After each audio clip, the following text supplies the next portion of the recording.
Not every food that looks delicious on your plate is safe for your stomach. Some secrets are hidden in the kitchens of restaurants you never get to see.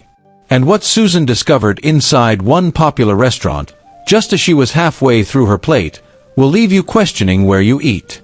On one particular afternoon, Susan walked into a restaurant that people had been talking about for weeks. It was called Royal Pot Restaurant. From the outside, it looked elegant. The signboard shone brightly, the building was painted fresh, and the aroma drifting from the kitchen could make anyone hungry.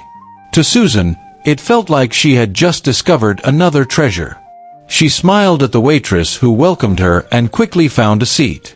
The menu was full of options, and her eyes danced across the choices until she finally settled on a meal she thought would satisfy her craving. When her food arrived, Susan felt a wave of happiness. The presentation was perfect, the colors on the plate inviting, and the taste, at first, was everything she expected. Susan was enjoying her lunch at Royal Pot Restaurant, completely unaware that something was about to happen that would change her attitude toward eating out forever. As Susan was enjoying her meal, she felt a sudden urge to use the restroom. The pressure came so pressing, and she could not ignore it. She looked around for a waiter and raised her hand.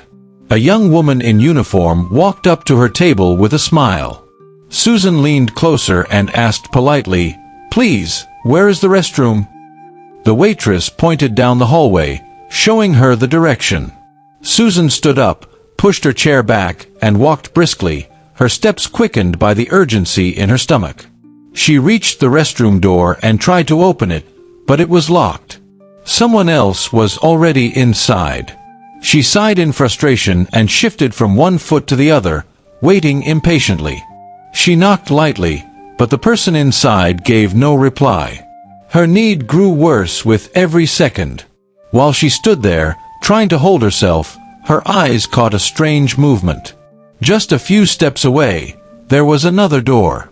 It wasn't the restroom door, this one seemed to lead somewhere else. The door wasn't closed properly, and as it swung slightly, Susan noticed a faint smell drifting out. It wasn't the kind of smell you expected in a fine restaurant. Curiosity and discomfort mixed in her mind. She looked around to see if anyone was watching. No one seemed to notice her. Slowly, she took a step closer to that door. Her plan was simple, just to peep in quickly, then return to her seat once the restroom was free. But what she saw when she leaned forward to look through that half-open door made her freeze on the spot.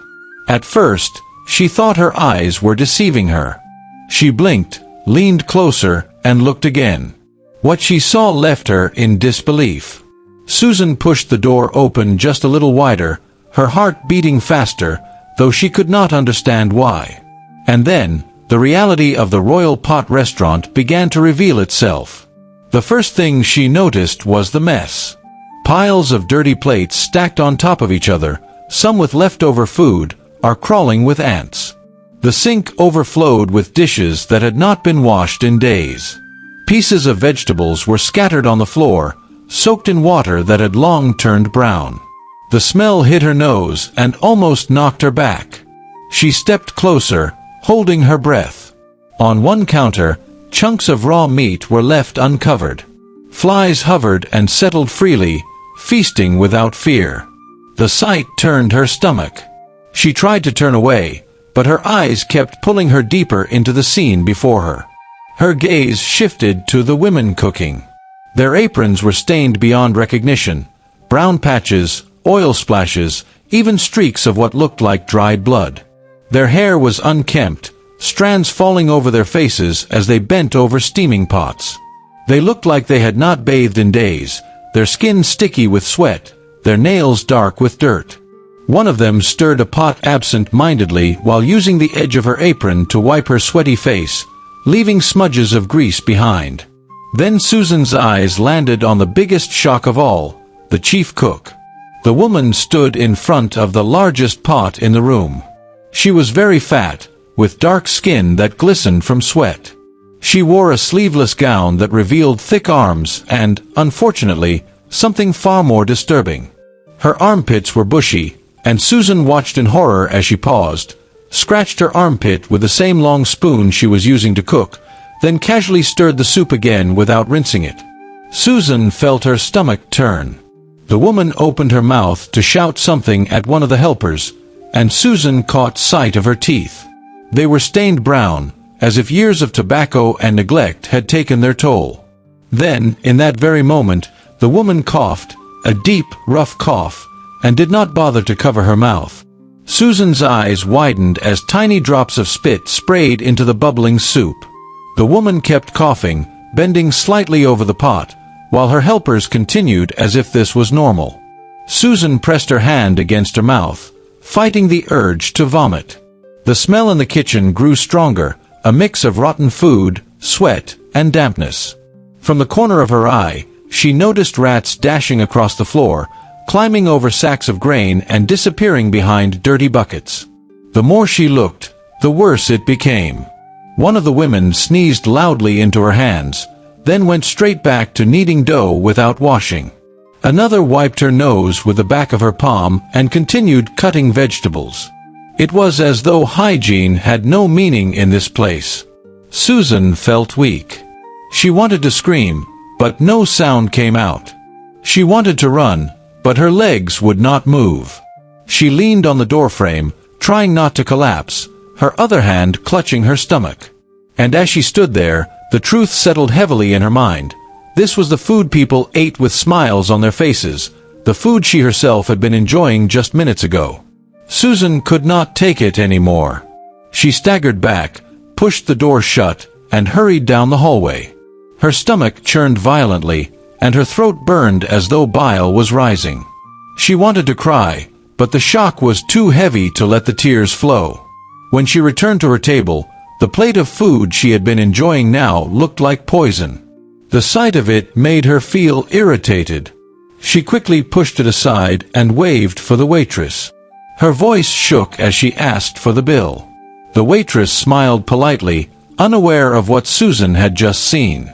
To her, it was another normal day. But to Susan, everything about the restaurant had suddenly become unbearable. She paid quickly, snatched her bag, and walked out without looking back. The moment she stepped outside, her stomach gave way. She bent over by the side of the road and vomited until her eyes turned red and watery. People passing by looked at her with pity, but no one knew what had happened inside. Susan straightened up slowly, wiping her mouth with the back of her hand. The bitter taste lingered, but worse was the memory of what she had seen. The spit in the soup, the spoon scratching armpits, the flies on raw meat, the rats running freely. It all replayed in her mind as though she was watching it again. She felt betrayed.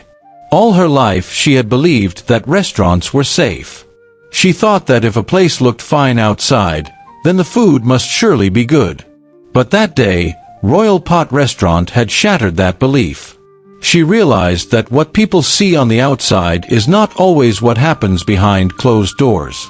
Susan was a young woman who had grown too comfortable with the easy life. Cooking was never her thing. To her, stepping into the kitchen felt like punishment. So, instead of sweating over a pot, she found joy in eating out in restaurants. She loved the variety, the colors, the excitement of new tastes. Almost every evening, after work or school, Susan would step out into the city, scanning for the newest restaurant, the most talked-about spot, or the place with the fanciest menu. She believed that life was too short to repeat the same meals at home. To her, eating out was not just a convenience, it was a lifestyle. Her best friend, Amanda, was her complete opposite. Amanda believed that the safest food is the one cooked by your own hands. Many times, Amanda would shake her head and warn Susan, "Be careful, not every restaurant cares about your health. Some only care about your money." But Susan always brushed it off with laughter. She would say, "Amanda, you worry too much. Look at me, I've been eating out for years.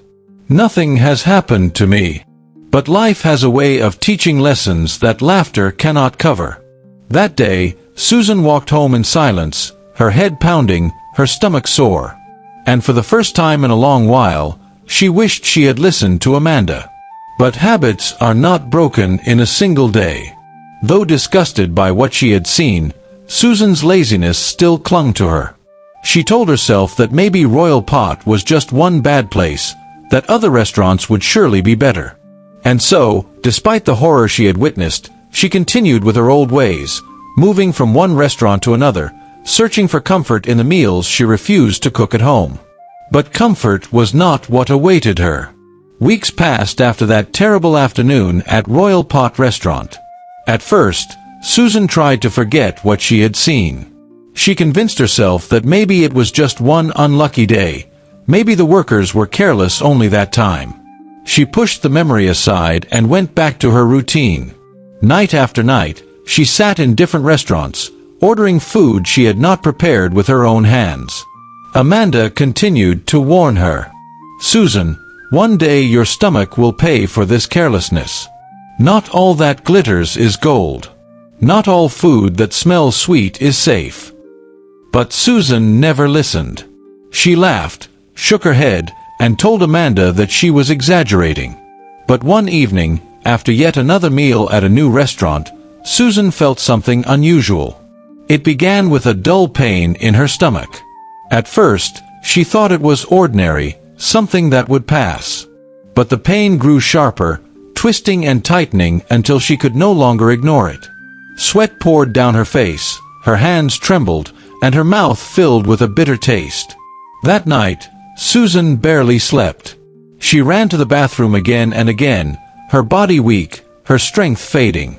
By morning, she could hardly stand. Amanda rushed her to the hospital, fear written all over her face. The doctors examined Susan and shook their heads gravely. Their conclusion was simple but painful. Susan had severe food poisoning. The meals she had trusted, the plates she had enjoyed with smiles, were slowly destroying her body. Lying weak on the hospital bed, Susan remembered the sight inside Royal Pot restaurant. The dirty aprons, the flies on meat, the rats scurrying about, the cook coughing into soup, the spoon scratching armpits. It all came back to her, and her stomach tightened again, though there was nothing left inside to bring out. Amanda sat by her side, her voice gentle but firm. "Susan, I warned you. I told you not to trust every restaurant. You see now. Food prepared in filth can never bring health. You have to change before it is too late." Susan closed her eyes, ashamed. She finally understood. All those years of laughter, all those nights of hopping from one eatery to another, had been nothing but carelessness. She had chosen convenience over caution, taste over safety, and now her body was paying the price. And so the lesson became clear. Not every restaurant that looks fine from the outside is truly fine inside. Not every plate of food that smells sweet is safe for the body. Some kitchens are hidden chambers of sickness, and some meals are traps waiting to harm the careless. So remember this: if you value your health, be mindful of where you eat. It is better to eat simple food cooked in cleanliness than to feast on delicacies prepared in filth. A little laziness in the kitchen may lead to great suffering in the hospital. Food should nourish the body, not destroy it. Beware of anyhow restaurants. For what Susan witnessed is a warning for everyone who chooses taste over safety.